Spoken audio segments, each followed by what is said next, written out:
Doubt नट में मिलेगा अब आपके हर सवाल का जवाब। बस अपने फोन से क्वेश्चन की फोटो खींचो और तुरंत वीडियो सोल्यूशन पाओ। डाउनलोड लिंक डिस्क्रिप्शन में है।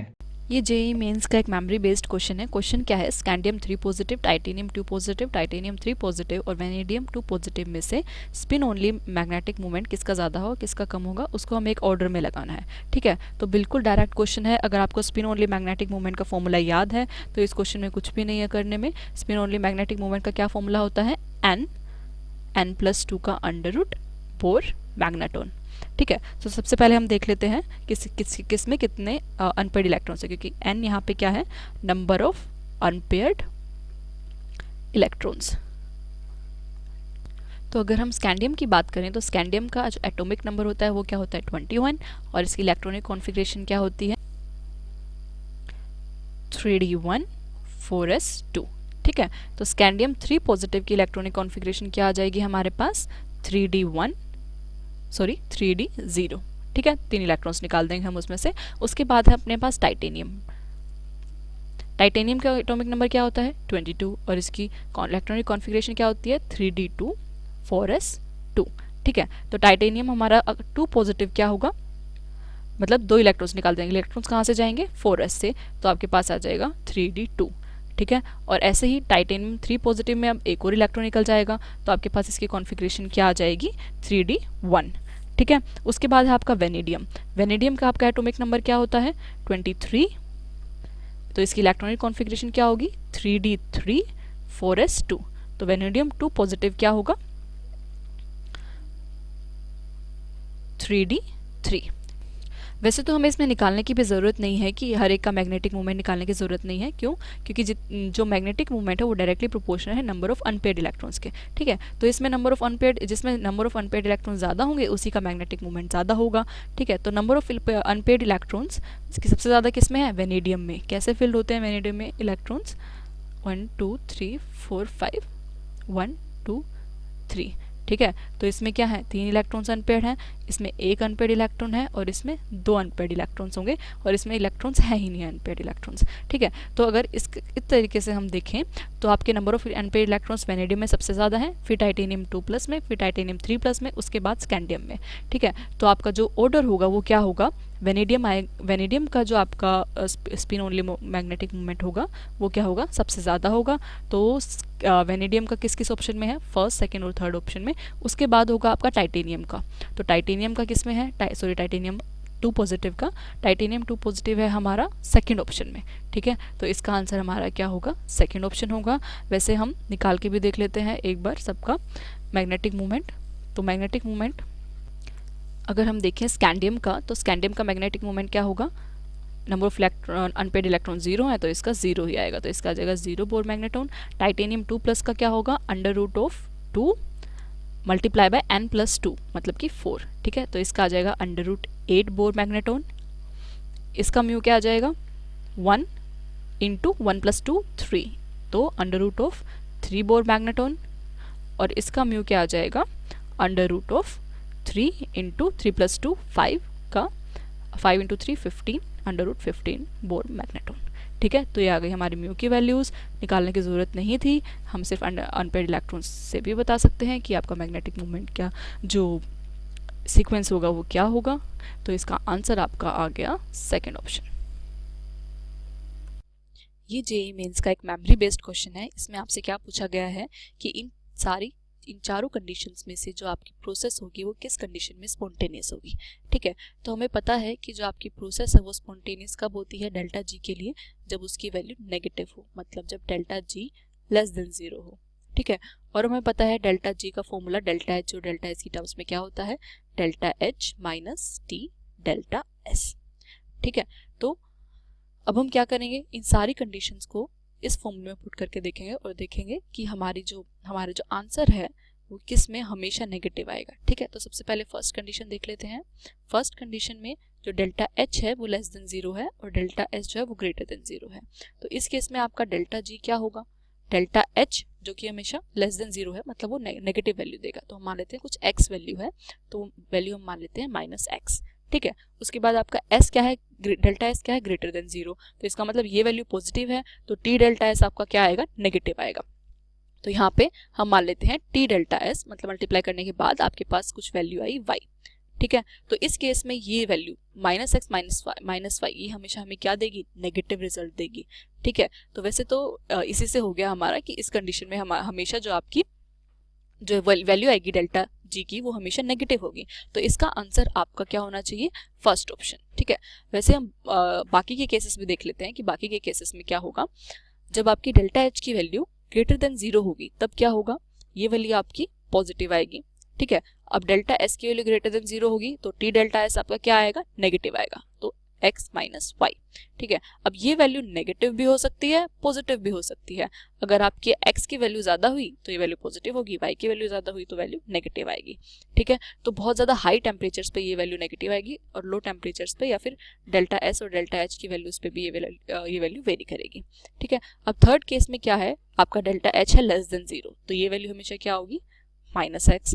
और डेल्टा एस भी क्या है, लेस देन 0, ये नेगेटिव है वैल्यू, तो ये नेगेटिव नेगेटिव पॉजिटिव हो जाएगा, तो आपके पास हमेशा यहाँ पे एक पॉजिटिव वैल्यू आएगी प्लस वाई। तो इसका सोल्यूशन भी जो है वो नेगेटिव भी हो सकता है और पॉजिटिव भी हो सकता है, ठीक है। अब अगर हम लास्ट वाला केस लें तो उसमें डेल्टा एच की वैल्यू है ग्रेटर देन 0 मतलब पॉजिटिव वैल्यू आएगी, डेल्टा एस की वैल्यू है लेस देन 0 मतलब ये वाली टर्म आपकी क्या आएगी, ये वाली भी पॉजिटिव आएगी, ठीक है। तो ये वाली टर्म हमेशा पॉजिटिव आएगी। तो लास्ट वाले केस में जो आपकी रिएक्शन होगी वो हमेशा क्या होगी, नॉन स्पॉन्टेनियस होगी, क्योंकि हमेशा ही डेल्टा जी की वैल्यू क्या होगी, पॉजिटिव आएगी, ठीक है। लेकिन जो आपके सेकंड और थर्ड केस है इन दोनों केसेस में स्पॉन्टेनियस हो भी सकती है, नहीं भी हो सकती है, वो डिपेंड करता है आपके टेम्परेचर की वैल्यूज पे और डेल्टा एच और डेल्टा एस की वैल्यूज पे, ठीक है। तो हमारा क्वेश्चन क्या था कि कौन से कंडीशन पे सारे टेम्परेचर्स पे आपकी रिएक्शन स्पॉन्टेनियस होगी, तो इसका आंसर होगा फर्स्ट, क्योंकि हर एक टेम्परेचर की कोई भी वैल्यू हो इस केस में आपकी डेल्टा जी की वैल्यू हमेशा नेगेटिव आएगी। ये जेई मेंस का एक मेमोरी बेस्ड क्वेश्चन है। क्या क्वेश्चन है, in the given complexes, 3 complexes दिए हैं कोबाल्ट के, the decreasing order of lambda absorbed क्या होगा। इन ये 4 ऑप्शन है, इनमें से हमें बताना कि कौन सा ऑर्डर फॉलो करेगा, ठीक है। तो हमें क्या बताना है, decreasing order of lambda absorbed. तो लैम्डा एब्जॉर्ब्ड जो है वो किस पे डिपेंड करता है, CFSE पे डिपेंड करता है, ठीक है। और कैसे डिपेंड करता है, इन्वर्सली प्रोपोर्शनल होगा CFSE के, क्यों, क्योंकि हमारी एनर्जी क्या होती है, hc बाय लैम्डा, तो कोई भी एनर्जी जो होगी वो वेवलेंथ के इन्वर्सली प्रोपोर्शनल होगी। तो हमें सबसे पहले क्या देखना पड़ेगा कि क्रिस्टल फील्ड स्टेबलाइजेशन एनर्जी का क्या ऑर्डर है, उससे हम क्या निकाल सकते हैं, लैम्डा का ऑर्डर निकाल सकते हैं। तो जो क्रिस्टल फील्ड स्टेबलाइजेशन एनर्जी है वो बेसिकली किस किस पे डिपेंड करती है, फर्स्ट तो वो डिपेंड करती है अपनी ज्योमेट्री पे, ठीक है। मतलब जो आपका कंपाउंड है वो आपका ऑक्टाहेड्रल है और या टेट्राहेड्रल है, ठीक है। सेकंड वो किस पे डिपेंड करती है, आपके चार्ज पे, कि जो आपका मेटल है उस पे चार्ज क्या है। थर्ड वो किस पे डिपेंड करती है, नेचर ऑफ लिगेंड पे, मतलब आपका लिगेंड जो है वो स्ट्रॉन्ग है या वीक है, ठीक है। और फोर्थ वो किस पे डिपेंड करती है, आपके साइज ऑफ द ऑर्बिटल पे। साइज ऑफ द ऑर्बिटल मतलब जो आपका डी ऑर्बिटल है वो आपका 3D है या 4D है 5D है, इस पे डिपेंड करती है, ठीक है। अब हम ये क्वेश्चन देख लेते हैं। इसमें आपके जो तीनों कॉम्प्लेक्सेस उन्होंने दिए हैं वो तीनों कोबाल्ट के हैं, ठीक है। और ये तीनों के तीनों ऑक्टाहेड्रल है, मतलब आपका जो ये फर्स्ट फैक्टर है ज्योमेट्री वाला, ये इसमें आपका नहीं वर्क करेगा। दूसरा फैक्टर है आपका चार्ज का, तो इन तीनों कॉम्प्लेक्सेस में कोबाल्ट के ऊपर 3 पॉजिटिव चार्ज है, तो ये भी आप इसको यूज़ करके भी आप इन तीनों को कंपेयर नहीं कर सकते। उसके बाद नेक्स्ट फैक्टर है आपका नेचर ऑफ लिगेंड। अब इसमें तीनों में एक लिगेंड का डिफरेंस है, फर्स्ट वाले में आपके पास है वाटर, सेकेंड वाले में आपके पास है Cl और थर्ड में है आपके पास अमोनिया, ठीक है। तो ये फैक्टर हम यूज़ कर सकते हैं इन तीनों को कंपेयर करने में। और लास्ट जो फैक्टर है आपका वो है साइज ऑफ द ऑर्बिटल, ठीक है। तो इसमें तीनों में कोबाल्ट है, तीनों क्या है, कोबाल्ट क्या है, 3D ऑर्बिटल को यूज़ करता है, तो इस फैक्टर को भी हम यूज़ नहीं कर सकते, ठीक है। तो हम कौन सा फैक्टर यूज़ करेंगे, नेचर ऑफ द लिगेंड। अब इन तीनों में कौन कौन से लिगेंड हैं, वाटर, Cl और NH3। अब इन तीनों में से जो सबसे ज़्यादा स्ट्रॉन्ग लिगेंड है वो कौन सा होता है, अमोनिया, उसके बाद क्या होता है वाटर और उसके बाद होता है अपना क्लोरीन, ठीक है। तो ये हो गया आपका स्ट्रेंथ ऑफ द लिगेंड। ये आपको याद ही करना पड़ेगा, जो आपकी सीरीज़ होती है वो आपको याद करनी पड़ेगी तभी आपको आएगा, ठीक है। अब ये अगर स्ट्रेंथ ऑफ द लिगेंड है, तो अगर हमें अब स्प्लिटिंग एनर्जी निकालनी हो तो स्प्लिटिंग एनर्जी सबसे ज़्यादा किसकी होगी, जिसमें अमोनिया लिगेंड है। अमोनिया लिगेंड हमारा किस में है, थर्ड वाले में, ठीक है। तो थर्ड वाले की जो स्प्लिटिंग एनर्जी होगी वो सबसे ज़्यादा होगी। जितना ज़्यादा स्ट्रॉन्ग लिगेंड होगा उतना ही ज़्यादा स्प्लिटिंग करेगा। उसके बाद होगी वाटर वाले की, वाटर वाला है आपका फर्स्ट वाला, उसके बाद होगी आपकी क्लोरीन वाले की, क्लोरीन है आपका सेकेंड वाला। ठीक है, तो ये ऑर्डर आ गया हमारा कॉम्प्लेक्सेस का फॉर स्प्लिटिंग एनर्जी।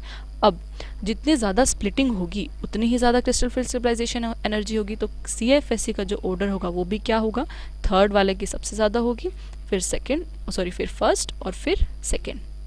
ठीक है, अब हमने स्टार्टिंग में देखा कि जो आपकी लैम्डा एब्जॉर्बेंस होगा वो इन्वर्सली प्रोपोर्शनल होगा CFSE के से। तो इसका मतलब अगर हमें लैम्डा एब्जॉर्ब का ऑर्डर लिखना हो तो हमारे पास क्या ऑर्डर आएगा, सेकेंड की सबसे ज़्यादा, फिर फर्स्ट की और फिर थर्ड की। ठीक है, तो ये आ गया हमारे पास लैम्डा एब्जॉर्ब्ड का ऑर्डर। तो इससे अगर अब हम अपने ऑप्शंस को देखें तो हमारा कौन सा ऑप्शन करेक्ट होगा, हमारा थर्ड ऑप्शन करेक्ट होगा। तो इस क्वेश्चन का आंसर होगा 3। ये जेई मेंस का एक मेमोरी बेस्ड क्वेश्चन है जो कि ऑर्गेनिक केमिस्ट्री से है। इस क्वेश्चन में क्या बोल रहे हैं देखिए, ये हमारा बेंजल्डिहाइड है और ये फॉर्मेल्डिहाइड है। इसको हमने 50% NaOH के साथ ट्रीट किया पहले तो, एंड देन हमने इसको वाटर के साथ ट्रीट किया। तो इस रिएक्शन में क्या प्रोडक्ट बनता है हमें वो बताना है। देखिए इस रिएक्शन के अगर आप रिएजेंट्स वगैरह को देखें तो इससे पता चल रहा है कि ये हमारी एक कंडेंसेशन रिएक्शन है। बट यहाँ पे अल्फा हाइड्रोजन जो है वो क्या है, एब्सेंट है। अल्फा हाइड्रोजन एब्सेंट है तो ये अल्डोल कंडेंसेशन तो हो नहीं सकती, तो ये अल्डोल तो नहीं है। तो हमारी कौन सी रिएक्शन है, ये एक नेम्ड रिएक्शन है जो कि है कैनिज़ारो रिएक्शन। ठीक है, और इस रिएक्शन में हमें 2 डिफरेंट रिएजेंट्स दिए हुए हैं। तो ये कौन सी कैनिज़ारो रिएक्शन है, क्रॉस कैनिज़ारो रिएक्शन है, सेल्फ कैनिज़ारो रिएक्शन नहीं है। अब हमें ये देखना है, ठीक है, 2 हमारे पास एल्डिहाइड्स हैं जिनमें दोनों में से किसी के पास भी अल्फा हाइड्रोजन नहीं है। तो जो हमारा बेस है OH नेगेटिव जो न्यूक्लियोफाइल का काम करेगा वो कौन से एल्डिहाइड पर अटैक करेगा, बेंजल्डिहाइड पर या फिर फॉर्मेल्डिहाइड पर। इसके लिए देखिए हमारा जो बेंजल्डिहाइड है वो कुछ इस टाइप से है, ये C double bond O and then ये H है। ठीक है, और जो हमारा फॉर्मेल्डिहाइड है वो है C डबल बॉन्ड O और H। ठीक है, ये हमारा क्या हो गया, OH नेगेटिव जो कि न्यूक्लियोफाइल है, इसको अटैक करना है। अब ये कौन से वाले एल्डिहाइड पे अटैक करेगा, ये उस एल्डिहाइड पे अटैक करेगा क्योंकि ये इलेक्ट्रॉन OH नेगेटिव है, ये इसके पास इलेक्ट्रॉन्स है, अभी उस कार्बोनिल ग्रुप पे अटैक करेगा जो कि इलेक्ट्रॉन कैसा होगा, डेफिशिएंट होगा। इलेक्ट्रॉन डेफिशिएंट जो होगा ये उस पर अटैक करेगा। ठीक है, अब जो हमारा बेंजल्डिहाइड है इसमें क्या देख रहे हो, आपकी जो CO ग्रुप है C डबल बॉन्ड O, ये इलेक्ट्रॉन विड्रॉइंग ग्रुप है और ये बेंजीन के साथ कॉन्जुगेशन में। तो ये जो है बेंजीन के साथ कॉन्जुगेशन में है और ये इलेक्ट्रॉन्स गेन कर रहा है, मतलब कि ये जो कार्बोनिल ग्रुप है ये ज़्यादा इलेक्ट्रॉन डेफिशिएंट नहीं है। बट जो फॉर्मेल्डिहाइड है इसके पास ऐसा कोई भी इफेक्ट नहीं है, यहाँ पे ना कहीं से भी इसको इलेक्ट्रॉन्स नहीं मिल रहे हैं। तो जो OH नेगेटिव हमारा जो न्यूक्लियोफाइल है उसकी टेंडेंसी फॉर्मेल्डिहाइड पे अटैक करने की ज़्यादा है कंपैरिजन टू द बेंजल्डिहाइड। ठीक है, अब हमने ये तो देख लिया कि हमारे कौन से एल्डिहाइड पे फर्स्ट अटैक होगा OH का। अब हम इस रिएक्शन का मैकेनिज्म देखते हैं कि जो रिएक्शन है ये कैसे प्रोसीड करती है। ये इस रिएक्शन का मैकेनिज्म देखेंगे। सबसे पहले स्टेप में क्या होता है कि जो हमारा OH नेगेटिव होता है वो अटैक करता है किस पे, हमारे फॉर्मेल्डिहाइड पे। फॉर्मेल्डिहाइड के कार्बन पे ये अटैक करता है और ये जो इलेक्ट्रॉन्स हैं ये यहाँ से शिफ्ट हो जाते हैं। देन उसके बाद जो हमारा स्टेप क्या प्रोडक्ट बनता है हमारा, यहाँ पे देखिए OH, ये कार्बन, ये 2 हाइड्रोजन्स प्रेजेंट है इस पे और ये हमारा O नेगेटिव हो गया। ठीक है, इसके बाद हमारी जो रिएक्शन है नेक्स्ट स्टेप में वो कैसे होती है कि हमारा जो बेंजल्डिहाइड है C डबल बॉन्ड OH, ये PH। ठीक है, अब यहाँ पे क्या होता है कि ये जो यहाँ पे ना इस वाले स्टेप में क्या होता है, हाइड्राइड शिफ्ट होता है। हाइड्राइड शिफ्ट कैसे होता है, ये जो O नेगेटिव चार्ज है ये O नेगेटिव चार्ज वापस C पे वापस आ जाता है और जो ये हाइड्रोजन है ये हाइड्रोजन क्या करता है, ये हाइड्रोजन बेंजल्डिहाइड के कार्बोनिल पे अटैक करता है और ये इलेक्ट्रॉन्स ऐसे शिफ्ट हो जाते हैं। देन जो हमारा कंपाउंड फॉर्म होता है वो क्या कंपाउंड फॉर्म होता है, देखिए OH C double bond OH plus में क्या बनेगा PH CH2O नेगेटिव। ठीक है, ये हमारे कंपाउंड्स बन गए यहाँ पे।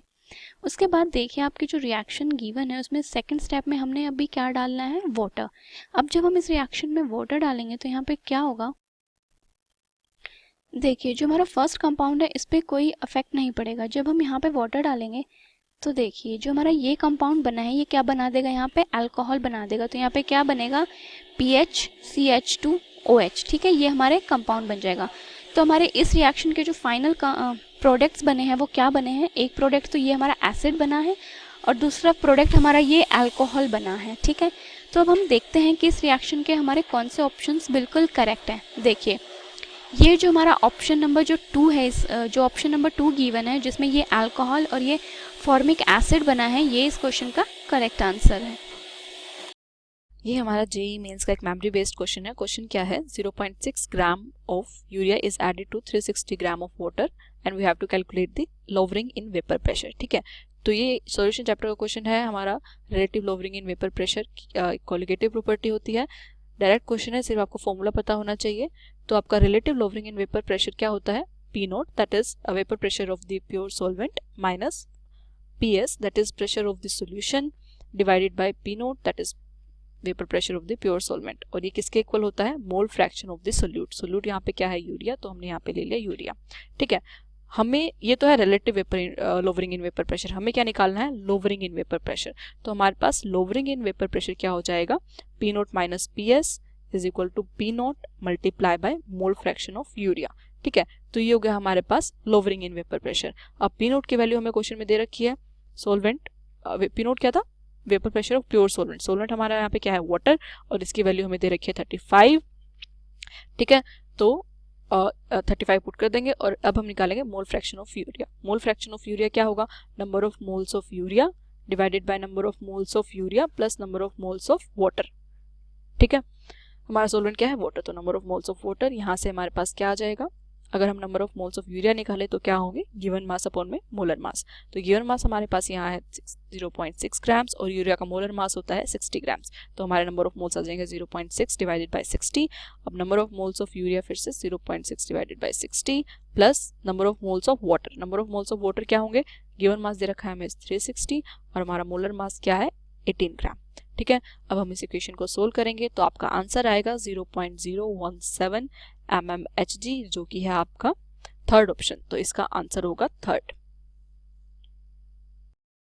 ये हमारा जेईई मेंस का एक मेमोरी बेस्ड क्वेश्चन है। क्या क्वेश्चन है, 10 ml of hydrocarbon requires 55 ml of oxygen for complete combustion producing 40 ml of carbon dioxide, ठीक है। और हमें फॉर्मूला पूछा है हाइड्रोकार्बन का क्या होगा।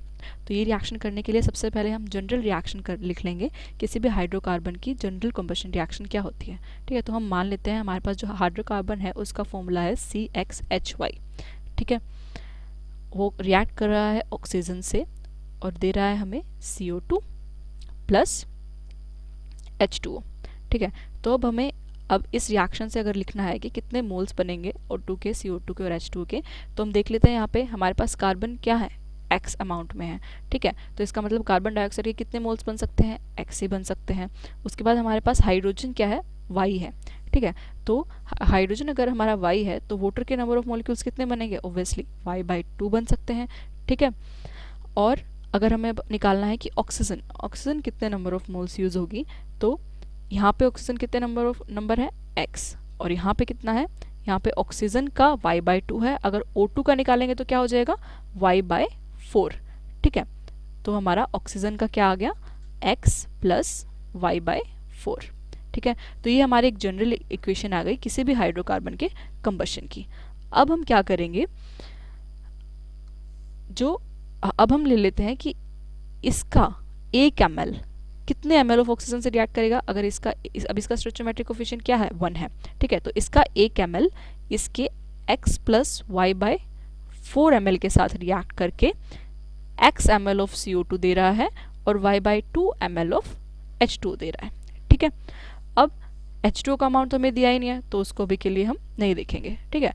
हाइड्रोकार्बन का हमें क्या अमाउंट दिया है, 10 ml, ठीक है। तो अगर इसका 1 ml इतना ऑक्सीजन दे रहा है तो इसका 10 ml कितना देगा, 10 multiply by X plus Y/4 ml, ठीक है। और हमें कार्बन डाइऑक्साइड कितनी मिलेगी, 10 मल्टीप्लाई बाय X।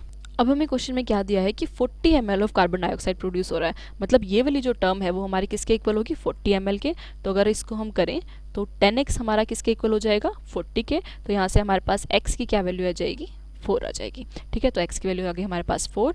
और अब अगर हम ऑक्सीजन को कंसिडर करें तो हमारे पास ऑक्सीजन का कितना अमाउंट दे रखा है, 55 ml। तो आपकी ये वाली टर्म जो होगी वो किसके इक्वल होगी, 55 के इक्वल होगी। तो अगर इसमें अब हम अपनी वैल्यूज पुट करें तो क्या होगा, y/4 इज इक्वल टू 55। तो इस इक्वेशन को अगर हम सोल्व करेंगे तो हमारे पास y की वैल्यू आ जाएगी 6, तो हमारे पास x की वैल्यू आ गई 4 और y की वैल्यू आ गई 6। तो हमारे पास हाइड्रोकार्बन का फॉर्मूला आ जाएगा C4H6। तो ये हमारा किस ऑप्शन में है, फर्स्ट ऑप्शन में। तो इसका आंसर हो जाएगा 1। ये जेईई मेंस का एक मेमोरी बेस्ड क्वेश्चन है जो कि SN1 रिएक्शन पे बेस्ड है। इसमें पूछा है the rate of SN1 reaction for the following compound is.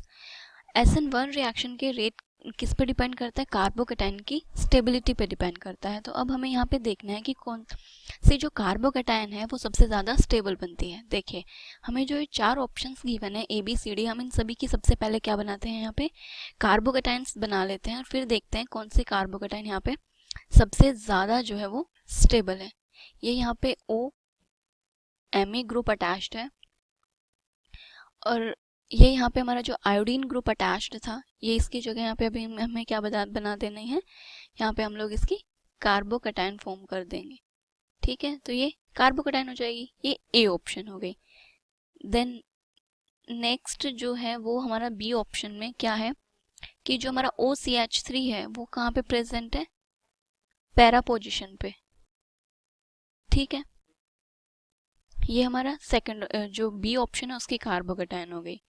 Then जो हमारा C ऑप्शन है उसकी जो कार्बोकैटायन है वो कैसे बनेगी, यहाँ पे पैरा पोजीशन पे क्या है, हमारा CH3 ग्रुप अटैच्ड है और ये हमारे यहाँ पे क्या बन गई, एक कार्बोकैटायन बन गई। जो जिनमें भी आयोडीन है ये हमारे यहाँ से हटते हुए चले जाएंगे तो हमारी कार्बोकैटायंस फॉर्म हो जाएंगे। और नेक्स्ट जो हमारा लास्ट जो ऑप्शन है उसमें ये कार्बोकैटायन ये बन गई। देखिए जो हमारा ये वाला जो ग्रुप है ये सारे कंपोनेंट्स जो हैं उनमें सेम है और ये यहाँ पे जो है हमारी 2 डिग्री कार्बोकैटायन है। तो मतलब इस पॉइंट का तो हमारे लिए कोई पॉइंट ऑफ डिफरेंस ही नहीं है जिससे हम इन्हें डिफ्रेंशिएट कर सकें। अब हम हमारे बाकी फैक्टर्स को देखते हैं। देखिए अगर इस कंपाउंड में बात करें तो यहाँ पे सिर्फ डीलोकलाइजेशन है इस पॉजिटिव चार्ज का। यहाँ पे क्या है, इस वाले ऑप्शन में डीलोकलाइजेशन। ठीक है, डीलोकलाइजेशन है इस पॉजिटिव चार्ज का। जो पॉजिटिव चार्ज का डीलोकलाइजेशन है वो हर एक ऑप्शन में है, हर किसी में डीलोकलाइजेशन हो रहा है। ठीक है, चले अब जो हमारी ये वाली कार्बोकैटायन है इस कार्बोकैटायन में डीलोकलाइजेशन तो है, इसके अलावा जो हमारा ग्रुप अटैच्ड है पैरा पोजीशन पे वो क्या करता है। देखिए जो ये CH3 ग्रुप पैरा पोजीशन पे अटैच्ड है इसका यहाँ से प्लस I इफेक्ट लगेगा। ओके, जो ये OCH3 ग्रुप पैरा पोजीशन पे अटैच्ड है ये अपना प्लस M इफेक्ट लगाएगा। प्लस M इफेक्ट हमारा ऑर्थो और पैरा पोजीशन पे लगेगा, मतलब ये यहाँ पे डेल्टा नेगेटिव चार्ज आएगा और यहाँ पे डेल्टा नेगेटिव चार्ज आएगा। इन दो पोजीशंस पे डेल्टा नेगेटिव चार्ज आएगा, ये भी ऑर्थो है तो यहाँ पे भी डेल्टा नेगेटिव चार्ज आएगा। तो ये वाला जो OCH3 ग्रुप जो कि पैरा पोजीशन पर अटैच्ड है ये प्लस M इफेक्ट लगा रहा है और ये कार्बोकैटायन को यहाँ पे स्टेबलाइज्ड कर रहा है इलेक्ट्रॉन डोनेट करके। ठीक है, अब हम हमारे इस वाले कंपाउंड में बात करते हैं। इस कंपाउंड में भी OMe ग्रुप है। ओके, ये OMe ग्रुप भी प्लस M इफेक्ट लगाएगा, इलेक्ट्रॉन जो है वो बेंजीन रिंग में डोनेट करेगा, बट ये हमारी जो कार्बोकैटायन है उसके रिस्पेक्ट में मेटा पोजीशन पर अटैच्ड है और ये जो इलेक्ट्रॉन डोनेट करेगा वो ऑर्थो पर और जो पैरा पोजीशन है वहां पर डोनेट करेगा। लेकिन हमारी जो कार्बोकैटायन है वो तो मेटा OMe के रिस्पेक्ट में मेटा पोजीशन पर अटैच्ड है, तो यहाँ पे तो वो कोई इफेक्ट डाल ही नहीं रहा है। तो क्या हो रहा है कि ये इसको स्टेबलाइज्ड नहीं कर रहा, जबकि ये यहाँ पे इसको डिस्टेबलाइज्ड कर रहा है। किससे, OMe जो है वो अपने माइनस I इफेक्ट से डिस्टेबलाइज्ड कर रहा है। इस रिंग को क्या कर रहा है, डिस्टेबलाइज्ड। ठीक है, ये इसको क्या कर रहा है, डिस्टेबलाइज्ड कर रहा है। तो देखिए हमारे बाकी जितने भी ऑप्शंस थे बाकी के उनमें किसी में भी ऐसा ग्रुप नहीं था जो हमारी कार्बोकैटायन को डिस्टेबलाइज्ड कर रहा था, बट यही एक ऐसा ग्रुप है जो कि मेटा पोजीशन पर प्रेजेंट है, प्लस M इफेक्ट को इफेक्ट नहीं डाल रहा है यहाँ पर और माइनस I इफेक्ट की वजह से ये इसको डिस्टेबलाइज्ड कर रहा है। तो जो ये वाली कार्बोकैटायन बनी है हमारी ये सबसे कम स्टेबल है। ओके, तो ये जो ए ऑप्शन, ये कौन से कार्बोकेटाइन थी, हमारे ए ऑप्शन की कार्बोकेटाइन थी, तो जो हमारा ए है वो सबसे लास्ट में आना चाहिए। ए क्या आएगा हमारा, सबसे लास्ट में आएगा, ठीक है। उसके बाद देखिए अब हम इन 3 कार्बोकेटाइन्स की बात करते हैं। तो देखिए इन 3 कार्बोकेटाइन्स में इस कार्बोकेटाइन पे भी कुछ ना कुछ इफेक्ट लग रहा है और इस कार्बोकेटाइन पे भी कुछ ना कुछ इफेक्ट लग रहा है, बट ये जो कार्बोकेटाइन इस पे कोई मतलब कोई एडिशन भी नहीं हो रहा इफेक्ट का, तो कोई कम भी नहीं हो रहा, मतलब कुछ प्लस एम इफेक्ट भी नहीं लग रहा, तो माइनस आई एम इफेक्ट भी या फिर माइनस आई भी नहीं लग रहा, ये न्यूट्रल है। इसमें डीलोकलाइजेशन हो रही है सिर्फ, जो कि बाकी सब रिंग्स में भी हो रही है। तो ये वाला जो कंपाउंड है ये सेकंड लास्ट आएगा। ये कौन सी कार्बोकेटाइन थी, हमारी डी कार्बोकेटाइन थी। चलिए अब हम इन 2 ऑप्शंस की बात करते हैं। ये जो हमारा ये वाला जो ग्रुप है जिसमें CH3 अटैच्ड है, इसमें प्लस आई इफेक्ट है और इसमें प्लस एम इफेक्ट लग रहा है, और ये हमें पता है कि जो हमारा प्लस एम इफेक्ट है वो ज़्यादा स्टेबलाइज्ड करता है किसी भी रिंग को comparison to the plus I effect. तो जो हमारा ये ग्रुप है, ये वाला जो कंपाउंड है, ये सबसे ज़्यादा स्टेबलाइज्ड होगा इस कंपाउंड के कंपैरिजन में, तो ये ज़्यादा ही स्टेबलाइज्ड होगा और ये बाकी सबसे भी सबसे ज़्यादा स्टेबलाइज्ड है। तो ये वाला जो हमारा ऑप्शन है ये है बी पार्ट, ये बी की कार्बोकेटाइन है। तो देखिए बी सबसे ज़्यादा हो गया, देन ये वाला आएगा जिसमें प्लस आई इफेक्ट लग रहा है, ये कौन सा है हमारा सी। तो इस वाले क्वेश्चन का जो हमारा ऑर्डर है वो क्या है, बी सी डी ए। चलिए अब जो हमें ऑप्शंस गिवन है उनमें देखते हैं कि ये ऑर्डर कहाँ पर है। जो हमारा थर्ड ऑप्शन है इसका ऑर्डर क्या है, बी सी डी ए। तो जो थर्ड ऑप्शन है वो इसका करेक्ट आंसर है। हेलो स्टूडेंट्स, इस वीडियो में हम डिस्कस करेंगे जेईई मेन 2019 10th अप्रैल शिफ्ट 1 का question is the graph shows the variation of ln r versus 1/t square where r is the resistance and t is the temperature, then find r as function of t। r को आपको t के function में find करना है, ठीक है। तो मैं क्या करूँगा, सिंपली देखो मैथ्स का प्रॉब्लम है एक्चुअली, ये फिजिक्स प्रॉब्लम नहीं है। मैं y = mx + c लिख सकता हूँ इस लाइन की इक्वेशन को, ठीक है, लिख सकता हूँ। तो y क्या है, y है ln r = m, x की वैल्यू क्या है, ये एक्चुअल में ये नेगेटिव स्लोप वाली है, ठीक है। तो -mx + c लिखूंगा, तो -m लिखूंगा, x की वैल्यू क्या है 1/t स्क्वायर प्लस c लिख दूंगा, ठीक है। तो अगर मैं दोनों तरफ ले लूँ ln हटाने के लिए, ठीक है, ln हटा दो दोनों तरफ, तो r will be equals to e⁻m/t square, ठीक है, और यहाँ हो जाएगा मल्टीप्लाइड बाई e⁻c, क्योंकि प्लस c आएगा तो e⁻c अलग से लिख दिया मैंने, ठीक है। अब आपको क्या करना है, देखो अब r = आप लिख सकते हो r0 e⁻m/t स्क्वायर, ठीक है। इसको क्या मान लोगे आप, इसको मान लिया आपने r0, ठीक है, e⁻c कांस्टेंट है, इसको r0 मान लिया, ठीक है। अब देखो e⁻m/t स्क्वायर आ रहा है, तो मतलब m के नीचे t स्क्वायर किस में आ रहा है, e⁻m के नीचे t स्क्वायर ए के ऑप्शन में आ रहा है, t स्क्वायर, तो ठीक है। तो मैं क्लियरली बोलूँगा कि this is my correct answer. देखो आपको प्रॉब्लम को हमेशा सॉल्व नहीं करना होता है, आपको हिंट्स मिलती हैं प्रॉब्लम से, ताकि आप लेंथी कैलकुलेशन से बच पाएँ और कम टाइम में प्रॉब्लम को सॉल्व कर पाएँ। ये जेईई मेंस का एक मेमोरी बेस्ड क्वेश्चन है जो कि पॉलीमर पे है। क्वेश्चन में क्या पूछ रहा है, in a given polymers which is a condensation polymer. हमें 4 पॉलीमर्स गिवन है, टैफ्लॉन, नियोप्रिन, ब्यूना एस और नायलॉन 66। इनमें से हमें ये बताना है कि हमारा कंडेंसेशन पॉलीमर कौन सा है। सबसे पहले अगर हम ये बात करें कि हमारे जो कंडेंसेशन पॉलीमर है वो कौन से होते हैं, तो कंडेंसेशन पॉलीमर वो होते हैं जिनमें वाटर या फिर अल्कोहल या फिर हाइड्रोजन क्लोराइड, मतलब इस टाइप के जो कंपाउंड्स हैं वो जब ऐड होते हैं हमारे जो 2 कंपाउंड्स में, जब कंडेंसेशन होती है तो ये जो मॉलिक्यूल्स हैं ये एज अ साइड प्रोडक्ट निकलते हैं। अब हम एक बार इन चारों जो हमारे पॉलीमर्स हैं इनकी मोनोमर यूनिट्स देखते हैं कि इनकी क्या मोनोमर यूनिट्स होती हैं और ये कंपाउंड्स कैसे सिंथेसाइज होते हैं। देखिए अगर हम लोग टैफ्लॉन की बात करें तो जो टैफ्लॉन की मोनोमर यूनिट है वो होती है CF2 डबल बॉन्ड CF2। इसकी सिंगल मोनोमर यूनिट होती है और ये एक एडिशन पॉलीमर होता है। ये पॉलीमर कैसे बनते हैं, CF single bond CF this। ये पॉलीमर की मोनो यूनिट होती है और ये इस टाइप से फॉर्म हो जाता है, जो ये डबल बॉन्ड है यहाँ से हट जाता है, ये एक एडिशन पॉलीमर होता है। नियोप्रिन की अगर बात करें तो जो हमारा नियोप्रिन है ये भी एक एडिशन पॉलीमर है।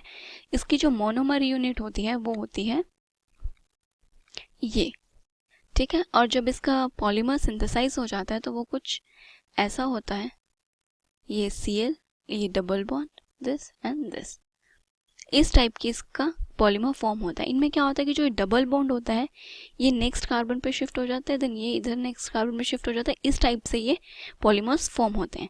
जो हमारा नेक्स्ट एग्जांपल है इसका वो क्या है, ब्यूना एस। अगर हम ब्यूना एस की बात करें तो ब्यूना एस के 2 मोनोमर यूनिट्स होते हैं। एक होता है ब्यूटाडाइईन, वो क्या होती है CH2 double bond CH double bond CH2, ये ब्यूटाडाइईन होती है। इसकी एक जो मोनोमर यूनिट होती है वो तो, और जो दूसरी मोनोमर यूनिट जो होती है वो होती है स्टायरीन C6H5। ये क्या होता है हमारा स्टायरीन, ठीक है। इस क्वेश्चन यहाँ पे देख के आप में भी थोड़ा कंफ्यूज हो सकते हो कि 2 मोनोमर यूनिट्स हैं तो ये कंडेंसेशन पॉलीमर हो सकता है, बट नहीं, ये भी हमारा एडिशन पॉलीमर ही होता है। इसमें भी अगर सिंपलेस्ट वे में जब हम पॉलीमर्स दिखाते हैं तो हम क्या दिखाते हैं कि ये डबल बॉन्ड इधर शिफ्ट होता है, ये डबल बॉन्ड इधर शिफ्ट हो जाता है और ये डबल बॉन्ड इधर शिफ्ट हो जाता है, और ऐसे करके जो हमारे ये कंपाउंड जो है वो फॉर्म हो जाता है। ये कैसा बनता है देखिए, CH2 CH double bond CH2 CH2 और ये यहाँ पे लग जाता है हमारा C6H5। तो ये भी हमारा एडिशन पॉलीमर का ही एग्जाम्पल होता है। तो हमारा जो लास्ट ऑप्शन बचता है वो क्या था, नायलॉन 6,6। ठीक है, अब हम नायलॉन 6,6 की बात करें तो जो हमारा नायलॉन 6 है ये भी 2 मोनोमर यूनिट से फॉर्म होता है। इसकी एक जो मोनोमर यूनिट होती है वो होती है हेक्सामिथाइलिन डायामीन। हेक्सामिथाइलिन मतलब CH2 6 है और डायामीन, दोनों साइड NH2 ग्रुप्स प्रेजेंट है। और एक होता है हमारा एडिपिक एसिड जो कि होता है COH, 4 units of CH2 and then COH। ये हमारा जो है ये कंडेंसेशन पॉलीमर होता है। कैसा पॉलीमर होता है, कंडेंसेशन पॉलीमर होता है। यहाँ से जो वाटर मॉलिक्यूल है वो क्या होता है इसमें रिलीज होता है, और उसके बाद जो हमारा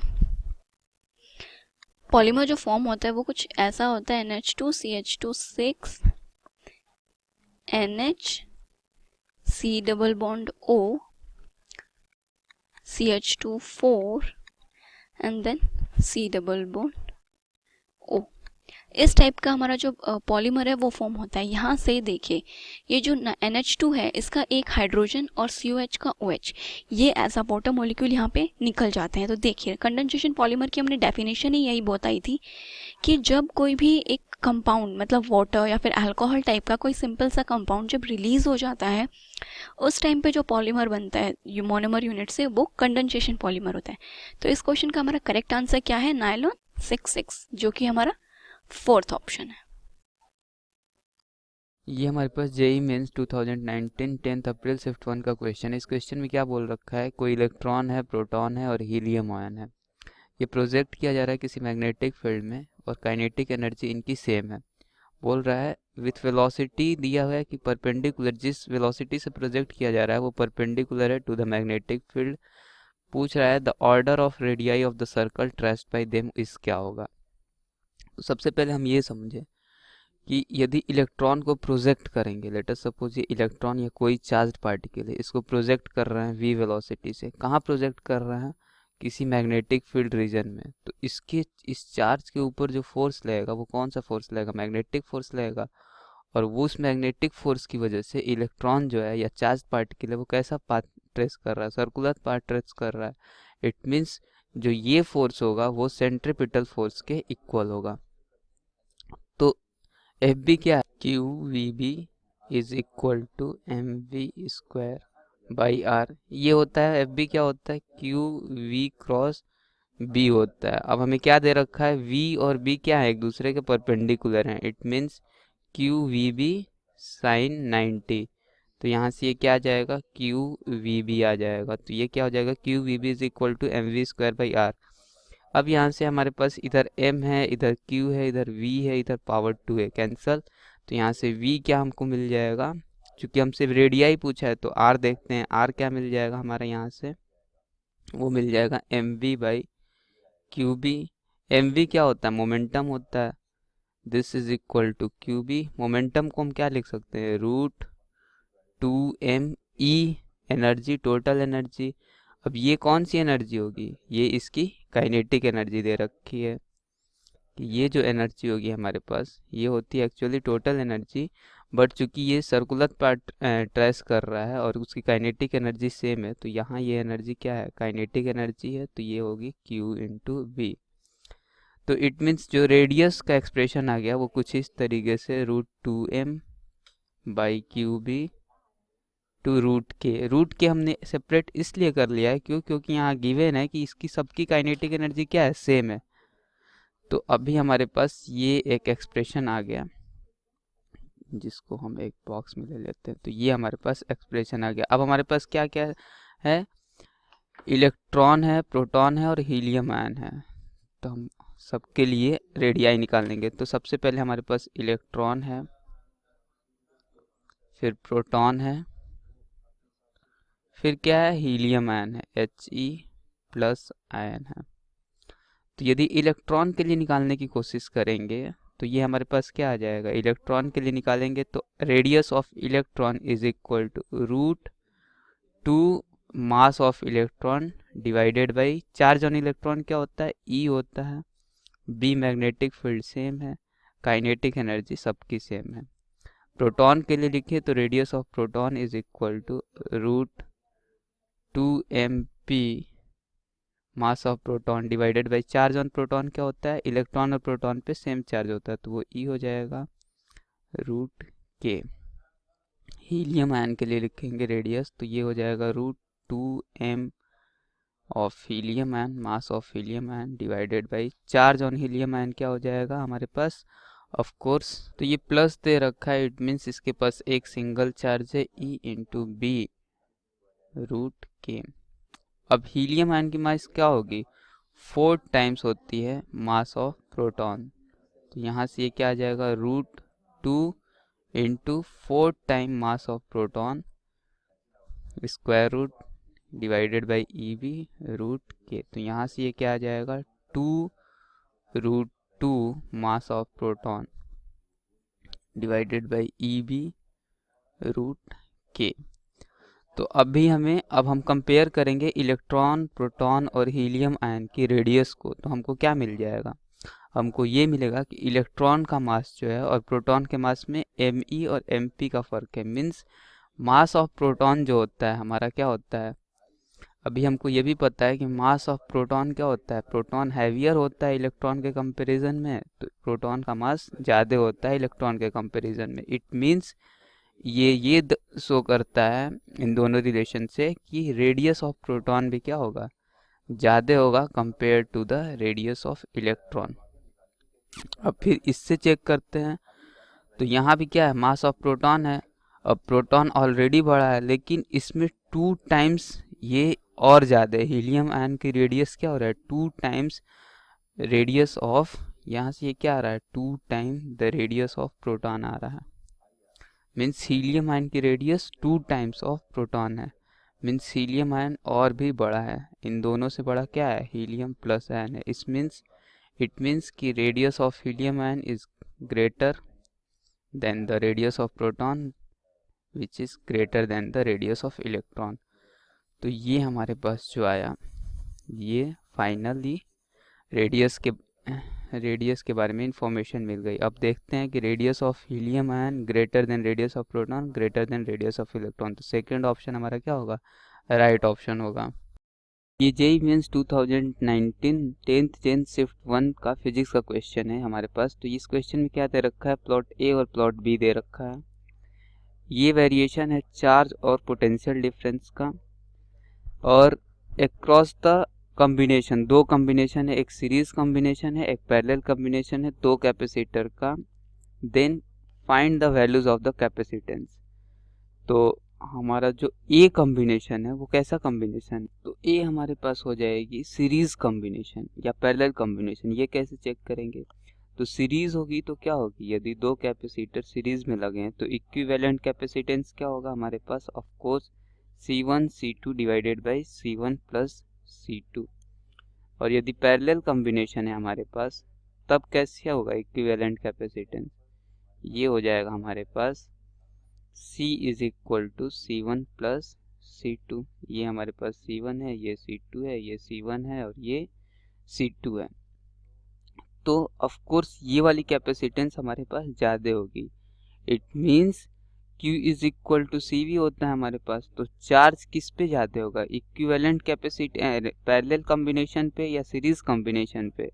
तो ऑफ कोर्स पैरेलल कॉम्बिनेशन की वजह से क्या होगा, चार्ज जो होगा हमारे पास ज़्यादा होगा, सेम वोल्ट के लिए ज़्यादा चार्ज किस पे मिलेगा, पैरेलल कॉम्बिनेशन के लिए। तो ये हमारे पास कॉम्बिनेशन कैसा हो जाएगा, पैरेलल कॉम्बिनेशन हो जाएगा, ये पैरेलल कॉम्बिनेशन हो जाएगा हमारे पास।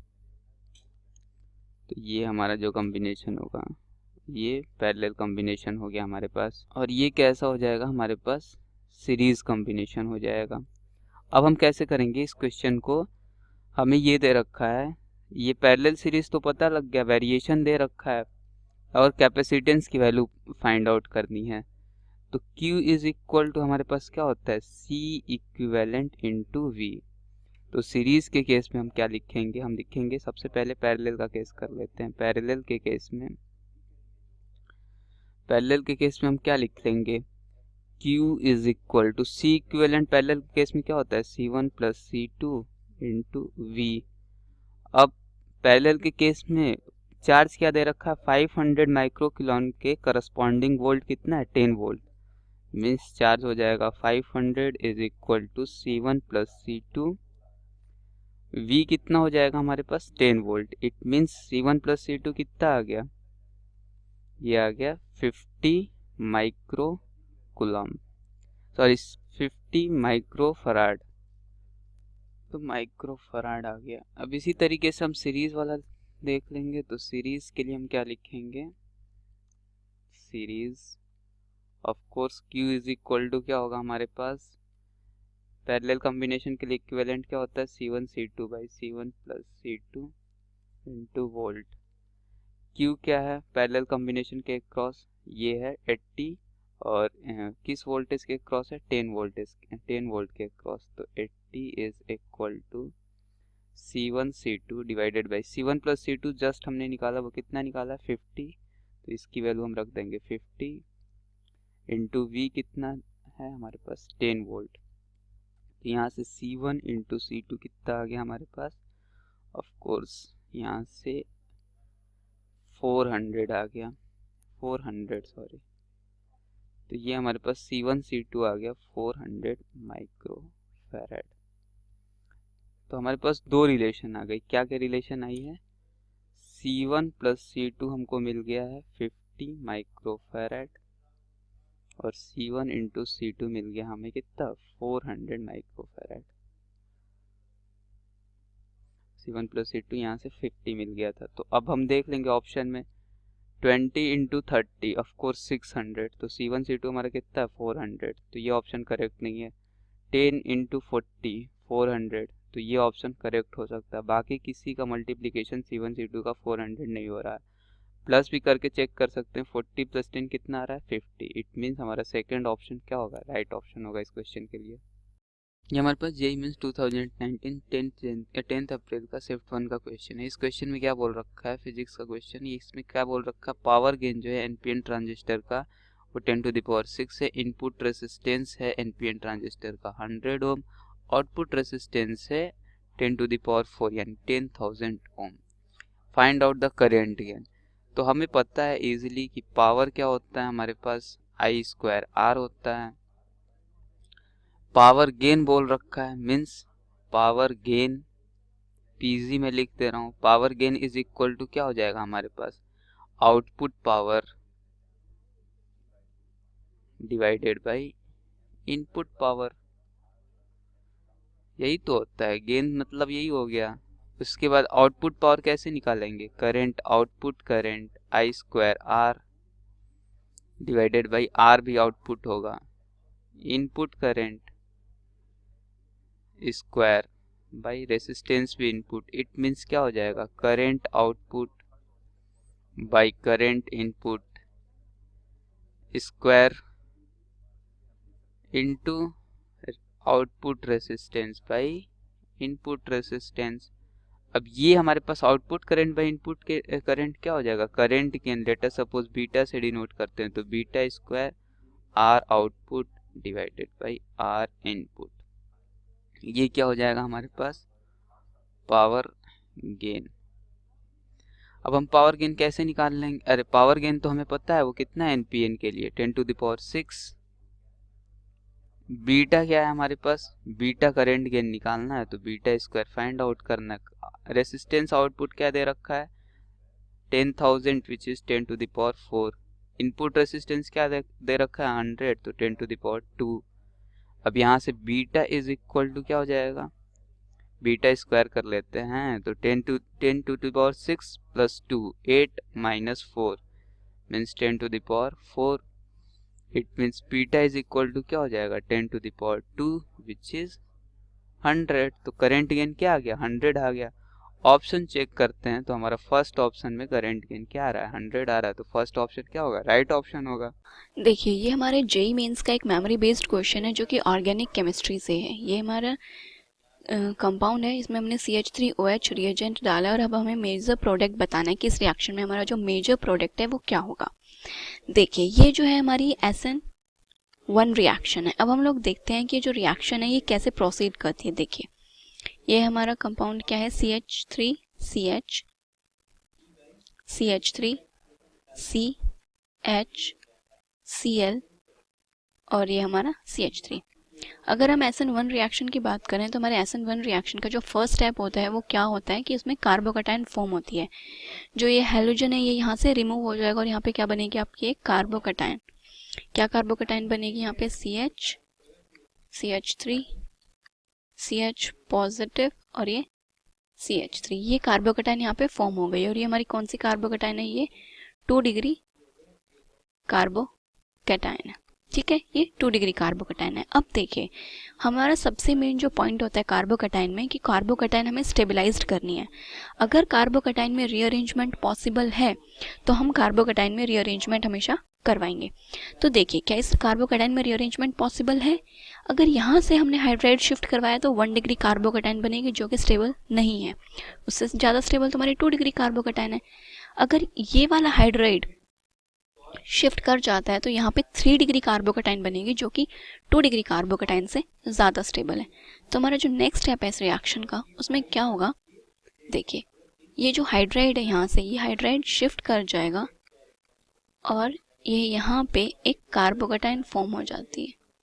यहाँ पे कार्बोकैटायन फॉर्म हो गई, ये हो गया CH2 और ये हो गया CH3 और ये हमारी कैसी कार्बोकैटायन बन गई है, ये हमारी 3 डिग्री कार्बोकैटायन बन गई है जो कि ज़्यादा स्टेबल है।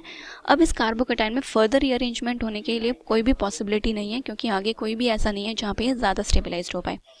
तो अब जो हमारा अल्कोहल है यहाँ पे CH3OH जो अल्कोहल है वो इस पर अटैक कर जाएगा। अल्कोहल कैसे अटैक कर देगा, या इस टाइप से अटैक कर जाएगा और जो हमारा कंपाउंड फॉर्म होगा वो होगा CH3C CH3OH CH3 ये पॉजिटिव चार्ज और CH2 CH3। ओके, अभी नेक्स्ट स्टेप में इस रिएक्शन में क्या होगा कि जो हमारा वाटर पर जो ये हाइड्रोजन प्रेजेंट है ये हाइड्रोजन यहाँ से लीव कर जाएगा एंड देन उसके बाद यहाँ पे क्या बनेगा CH3 O CH3 CH2 CH3। ये जो है ये इस रिएक्शन का क्या है, हमारा फाइनल प्रोडक्ट है। अब देखते हैं कि हमारा ये जो प्रोडक्ट है ये कौन से कंपाउंड से मैच कर रहा है, कौन से ऑप्शन से मैच कर रहा है। देखिए ये हमारा जो सेकंड ऑप्शन है ये उससे मैच कर रहा है, मतलब कि इस क्वेश्चन का जो सेकंड पार्ट है, जो सेकंड ऑप्शन हमें गिवन है इस क्वेश्चन के लिए, वो इसका राइट आंसर है। ये जेई मेंस का एक मेमोरी बेस्ड क्वेश्चन है। इसमें क्या बोला है, the correct rate of reaction of given compounds towards electrophilic aromatic substitution reaction. ये हमें 4 कंपाउंड्स गिवन है, हमें इनमें ये बताना है कि कौन से कंपाउंड पे जो इलेक्ट्रोफिलिक सब्स्टिट्यूशन रिएक्शन है वो फास्ट होगी और किस पे कम होगी। अगर हम इलेक्ट्रोफिलिक एरोमेटिक सब्स्टिट्यूशन रिएक्शंस की बात करें तो इनमें जो इनमें इलेक्ट्रोफाइल फॉर्म होता है और जो ये इलेक्ट्रोफाइल है ये इन गिवन कंपाउंड्स पर अटैक करता है। अब इलेक्ट्रोफाइल कहाँ पर अटैक करेगा, जहाँ पर इलेक्ट्रॉन डेंसिटी ज़्यादा होगी, इलेक्ट्रॉन डेंसिटी जहाँ पर ज़्यादा होगी। तो हम इन चारों कंपाउंड्स में देखते हैं कौन से कंपाउंड में कितनी इलेक्ट्रॉन डेंसिटी है, उसी के बेसिस पे इन रिएक्शन का जो रेट ऑफ रिएक्शन है वो हमें पता चलेगा। देखिए ये हमारी सबसे पहले क्या है, हमारा क्लोरोबेंजीन, देन क्या है हमारा, ये next one is toluene CH3, ये है हमारा C double bond O CH3, ठीक है, and the next one is the benzene, ठीक है। ये हमारे 4 ऑप्शंस हैं, हमें 4 कंपाउंड्स गिवन है, हमें इन चारों कंपाउंड्स में कंपैरिजन करना है इलेक्ट्रोफिलिक एरोमेटिक सब्स्टिट्यूशन रिएक्शन का। देखिए जो हमारा Cl है, अगर हम Cl की बात करें तो Cl का माइनस I इफेक्ट होता है और प्लस M इफेक्ट होता है। लोन पेयर्स की वजह से ये बेंजीन के साथ कॉन्जुगेशन भी करता है और इसका माइनस I इफेक्ट भी होता है, ठीक है। CH3 ग्रुप की अगर बात करें जो बेंजीन से अटैच्ड है, इसका सिर्फ प्लस I इफेक्ट होता है, प्लस I इफेक्ट से ये बेंजीन को कुछ इलेक्ट्रॉन्स डोनेट करता है। जो हमारा ये वाला ग्रुप है COCH3 ग्रुप, इसका माइनस M इफेक्ट होता है, ये इलेक्ट्रॉन्स विड्रॉ करता है बेंजीन रिंग से, मतलब कि ये तो डीएक्टिवेट कर रहा है, इस रिंग को क्या कर रहा है, डीएक्टिवेट कर रहा है। और बेंजीन, ये खुद ही बेंजीन, इस पे कोई ग्रुप अटैच्ड ही नहीं है, तो यहाँ पे एज सच कोई फर्क ही नहीं पड़ रहा। अब सबसे पहले रेट ऑफ रिएक्शन किसका ज़्यादा होगा, जिस पे ज़्यादा इलेक्ट्रॉन डेंसिटी है, उसी पे इलेक्ट्रोफाइल जो है हमारा इस रिएक्शन में जो इंटरमीडिएट होता है वो जल्दी अटैक कर पाएगा। अब इन चारों ऑप्शंस में से कौन सा ऐसा ऑप्शन है जिस पे इलेक्ट्रॉन डेंसिटी इंक्रीज हो रहा है, जो हमारा ये टोल्यूइन जो है, इस पे हमारी इलेक्ट्रॉन डेंसिटी जो है वो क्या हो रही है, इंक्रीज हो रही है, ठीक है, इस पे इलेक्ट्रॉन डेंसिटी इंक्रीज हो रही है। क्लोरीन वाले पे इलेक्ट्रॉन माइनस M की वजह से इलेक्ट्रॉन डेंसिटी कम हो रही है और प्लस M की वजह से इलेक्ट्रॉन डेंसिटी डिक्रीज हो रही है। बट यहाँ पे प्लस M इफेक्ट भी इतना ज़्यादा नहीं होता, क्योंकि कार्बन और क्लोरीन के बीच में डिफरेंस बहुत ज़्यादा हो जाता है। कार्बन जो है वो हमारा 2p ऑर्बिटल और क्लोरीन 3p ऑर्बिटल है, तो इलेक्ट्रॉन डोनेशन भी बहुत अच्छे से नहीं हो पाती है। तो यहाँ पे जो रेट ऑफ रिएक्शन है वो टोल्यूइन का सबसे ज़्यादा होगा। टोल्यूइन हमारा कौन सा है, बी ऑप्शन, तो जो बी ऑप्शन है उसका सबसे ज़्यादा। देन देखिए यहाँ पे जो हमारा क्लोरीन है, इसमें भी क्या हो रहा है, माइनस I इफेक्ट लग रहा है। बट हम बेंजीन की अगर बात करें तो जो बेंजीन है इसमें कोई भी इफेक्ट नहीं लग रहा है, ये न्यूट्रल है। इसके बाद जो हमारा ऑप्शन आता है वो है बेंजीन, जो कि है डी। अब हम बात करते हैं हमारे क्लोरियोबेंजीन और डीएक्टिवेट इस वाले ग्रुप की। अब ये इसमें जो COCH3 ग्रुप है ये ज़्यादा डीएक्टिवेट करता है कंपैरिजन टू दी क्लोरीन में, क्योंकि क्लोरीन में प्लस M और माइनस I में जो माइनस I इफेक्ट है ये डोमिनेटिंग इफेक्ट है। अब यहाँ पे माइनस I डोमिनेटिंग इफेक्ट है और इस वाले ग्रुप में माइनस M है। माइनस I और माइनस M की बात करें तो जो माइनस M है वो रिंग को ज़्यादा डीएक्टिवेट करता है comparison to the minus I effect. तो इन दोनों के कंपैरिजन में भी जो क्लोरोबेंजीन है इसका रेट ज़्यादा होगा, क्योंकि माइनस I इफेक्ट इतना ज़्यादा डीएक्टिवेट नहीं करता जितना माइनस M इफेक्ट डीएक्टिवेट करता है। तो नेक्स्ट ऑप्शन हमारा जो इसके बाद ऑर्डर में आएगा वो आएगा क्लोरोबेंजीन, जो कि है फर्स्ट A पोजीशन पर, और जो ये कंपाउंड है ये बहुत ज़्यादा डीएक्टिवेटेड होता है, तो ये लास्ट में आएगा C। अब हम देखते हैं कि ये जो हमारा ऑर्डर है ये कौन से ऑप्शन से मैच कर रहा है, BDAC जो फर्स्ट ऑप्शन है वही इस क्वेश्चन का करेक्ट आंसर है। ये जेईई मेंस का एक मेमोरी बेस्ड क्वेश्चन है ऑर्गेनिक केमिस्ट्री से। ये हमारा कंपाउंड है, इसमें हमने HI डाला है एक्सेस अमाउंट में, ठीक है। अब हमें इस कंपाउंड के प्रोडक्ट को प्रेडिक्ट करना है। देखिए ये जो रिएक्शन है ये एक SN2 रिएक्शन है। अब हम देखते हैं कि रिएक्शन कैसे प्रोसीड करती है। ये हमारा गिवन कंपाउंड है, ये है आपकी बेंजीन रिंग, ये आपका साइनाइड ग्रुप, ये ऑक्सीजन और ये 2 इथाइल ग्रुप्स, मिथाइल ग्रुप्स, और ये हमारा कंप्लीट कंपाउंड है। इसमें हमने HI ऐड करना है, ठीक है। SN2 रिएक्शन में क्या होता है कि जो हमारा न्यूक्लियोफाइल होता है, न्यूक्लियोफाइल यहाँ पे क्या है, I नेगेटिव। न्यूक्लियोफाइल कार्बन पे बैक साइड से अटैक करता है और जो लिविंग ग्रुप है वो यहाँ पे लीव कर जाता है। चले पहले हम यहाँ पे ये देखते हैं कि जो न्यूक्लियोफाइल है ये किस कार्बन पे अटैक करेगा और कौन से लिविंग ग्रुप को लीव करेगा। अगर हम यहाँ पे साइनाइड और इस ग्रुप के बारे में बात करें तो ये एल्कोक्साइड टाइप का जो ग्रुप है ये बेटर लिविंग ग्रुप है। ये भी SN2 रिएक्शन में एक पॉइंट होता है कि यहाँ पे जो बेटर लिविंग ग्रुप होता है वो सबसे पहले लीव करता है। तो ये जो है ये बेटर लिविंग ग्रुप है, साइनाइड बेटर लिविंग ग्रुप नहीं होता है। तो यहाँ पे क्या होएगा कि जो हमारा I नेगेटिव न्यूक्लियोफाइल है ये इस कार्बन पर अटैक करेगा, सेम पॉइंट पे ये जो लिविंग ग्रुप है ये यहाँ से लीव कर जाएगा, ओके, और ये यहाँ से side group as a side group निकल जाता है, ठीक है। अब हम दूसरे या ये हमारा फर्स्ट स्टेप इस रिएक्शन का ये हो जाता है। ये यहाँ पे क्या बन गया, साइनाइड, और ये यहाँ से आयोडीन अटैच हो चुका है और ये हो गया। अब आप सब सोच रहे होंगे कि इस क्वेश्चन में हमें HI जो है वो एक्सेस में गिवन है। HI एक्सेस में गिवन है तो आप सोच रहे होंगे कि जो हमारा ये वाला जो ग्रुप है, ये वाला जो ग्रुप है, ये भी लीव कर जाना चाहिए। जैसे ये ऑक्सीजन से अटैच्ड ग्रुप लीव कर गया तो ये ग्रुप भी लीव कर जाना चाहिए, बट नहीं, ये जो ग्रुप है ये ग्रुप लीव नहीं करता है।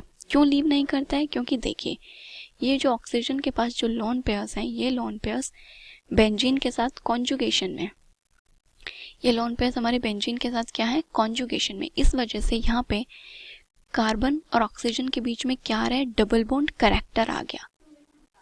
डबल बॉन्ड करैक्टर आ गया। मान लिया कि जो डबल बॉन्ड करैक्टर है वो कैसा है? पार्शियल डबल बॉन्ड करैक्टर है, बट स्टिल सिंगल बॉन्ड से तो स्टेबल है और इस बॉन्ड को ब्रेक करना मुश्किल है।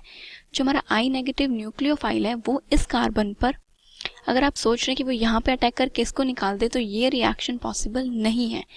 इस रिएक्शन का जो हमारा फाइनल प्रोडक्ट होगा वो, इस रिएक्शन का फाइनल प्रोडक्ट क्या होगा? ये बेंजीन रिंग, ये साइनाइड, ये आयोडीन और ये दिस, ये ग्रुप लीव नहीं करेगा यहाँ से। तो हमारे इस रिएक्शन का ये फाइनल प्रोडक्ट है। यहाँ पे HI एक्सेस में इसीलिए दिया है आपको कंफ्यूज करने के लिए, बट आपको कंफ्यूज नहीं होना है। आपको सोचना पड़ेगा कि यहाँ पे जब डबल बॉन्ड करैक्टर आ रहा है तो ये बॉन्ड तो ब्रेक हो ही नहीं सकता। तो ये इस क्वेश्चन का फाइनल आंसर है। ये हमारा JEE मेंस का एक मेमोरी बेस्ड क्वेश्चन है जो कि एनवायरमेंटल केमिस्ट्री से क्वेश्चन है। ये जो इस बार जो हमारे अर्थ के एटमॉस्फेयर पे बहुत सारे क्वेश्चंस आए हैं, बाकी जो JEE मेंस के शिफ्ट के पेपर थे उनमें भी ये क्वेश्चन बहुत बार पूछा गया है। डिफरेंट क्वेश्चंस हैं, बट वो इन्हीं ट्रोपोस्फेयर, स्ट्रेटोस्फेयर, इन्हीं से रिलेटेड क्वेश्चंस थे। इस क्वेश्चन में क्या पूछा गया है? In which layer of atmosphere there is cloud formation and in which layer we live respectively. चलिए अभी हम सबसे पहले यहाँ पे जो हमारा अर्थ का एटमॉस्फेयर है वो पढ़ते हैं कि कहाँ पे कौन सा लेयर जो है, कौन सी ट्रोपोस्फेयर वगैरह जो है वो एग्जिस्ट करते हैं। देखिए अगर ये हमारी अर्थ है, हम बात करें ये क्या है? हमारी अर्थ है। तो हमारे अर्थ से जस्ट ऊपर क्या है? ट्रोपोस्फेयर है। अर्थ से जस्ट ऊपर है ट्रोपोस्फेयर, देन हमारा आता है स्ट्रेटोस्फेयर। ट्रोपोस्फेयर और स्ट्रेटोस्फेयर के कहीं बीच में जो है वो हमारी ओजोन लेयर प्रेजेंट होती है। क्या प्रेजेंट होती है? हमारी ओजोन लेयर।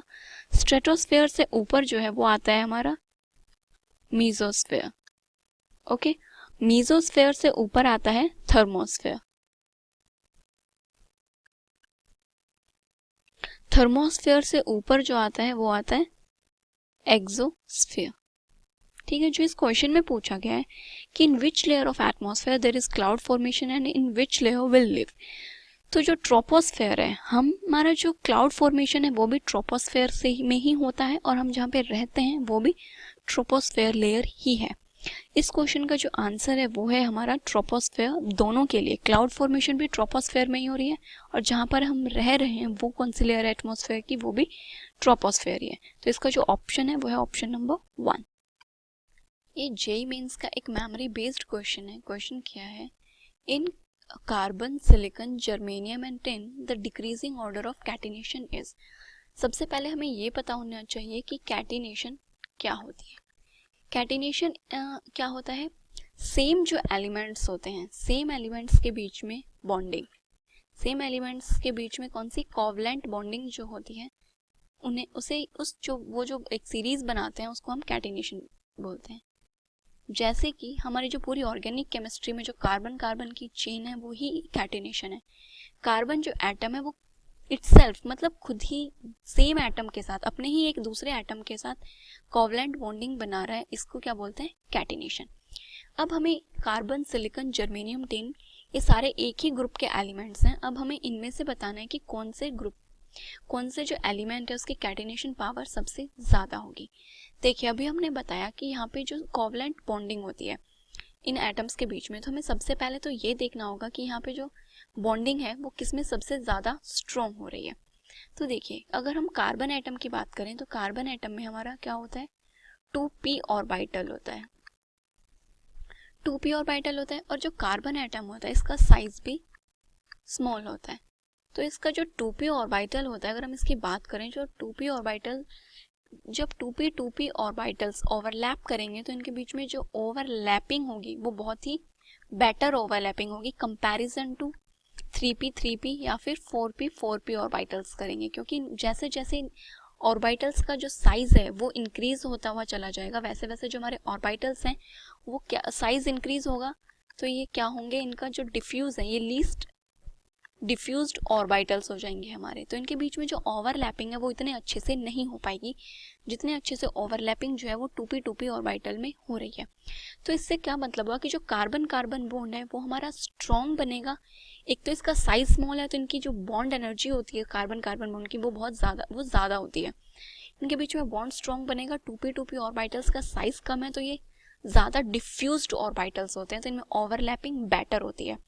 तो सबसे पहले आता है कार्बन। तो अब साइज के अकॉर्डिंग चलेंगे, क्योंकि कार्बन 2p ऑर्बिटल है तो कार्बन की कैटिनेशन पावर सबसे ज़्यादा होगी। देन सिलिकन में 3p ऑर्बिटल्स के बीच में ओवरलैपिंग होगी। देन उसके बाद जो जर्मेनियम आता है एंड देन टिन आता है। तो ये जो क्वेश्चन है ये हमारा जो जर्मेनियम और जो टिन है वो ऑलमोस्ट इक्वल होते हैं, उनमें कोई बहुत ज़्यादा डिफरेंस नहीं होता है। तो इस क्वेश्चन का जो हमारा करेक्ट ऑप्शन है वो है option number 1। Free PDF download करने के लिए डाउटनेट ऐप इंस्टॉल करें और फिर अपनी प्रोफाइल पर क्लिक करके डाउनलोड एंड शेयर पर जाएं और मनचाही पीडीएफ डाउनलोड करें।